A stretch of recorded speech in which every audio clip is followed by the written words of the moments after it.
YouTube video తీయడమే కదా అనుకుంటారండి. YouTube video తీయడం అంటే కొంచెం కష్టమేనండి. ఎందుకంటే మొన్న నా ఫ్రెండ్స్ అలాగే అన్నారు. యూట్యూబ్ వీడియో తీసి పెట్టేస్తావు కదా అనేసి అన్నారు. అంటే అది అంత ఈజీ కాదండి. వీడియో తీయాలి, ఎడిటింగ్ చేయాలి, 60 మినిట్స్ టైమింగ్ చూసుకోవాలి, వాయిస్ ఇచ్చుకోవాలి. కొంచెం పని ఉంటుందండి యూట్యూబ్ కూడాను. అయితే సరేలే ఇవాళైతే నేను పిల్లల లంచ్ బాక్స్ అయితే షేర్ చేస్తున్నాను. కొంచెం కీర అయితే గీసి పెట్టానండి తినడానికి. తర్వాత కొంచెం కొంచెం రైస్ అయితే వేశాను. రైస్ ఎక్కువైపోతుందని వరుణ్ రోజు అంటున్నాడు. అయినా నా మనసు ఎందుకు ఆక కొంచెం ఎక్స్ట్రానే వేసేస్తూ ఉంటాను. మిగిల్చేడులే అనేసి.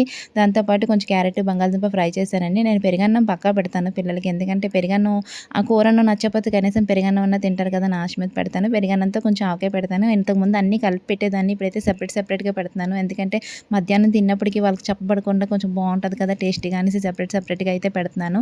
ఇద్దరికీ కూడాను. ఈ విధంగా అయితే లంచ్ బాక్సులు పెడతాను. బాక్సులు ఎక్కువ పెడతాను గానీ కొంచెం తిరిగి తెచ్చేస్తారండి పిల్లలు. తిరిగి తెచ్చేసినా పర్వాలేదు. పిల్లలకి కొంచెం ఫుడ్ అయితే పక్కగా ఉండాలని పెడుతున్నాను. నచ్చిందా? లైక్ చేయండి.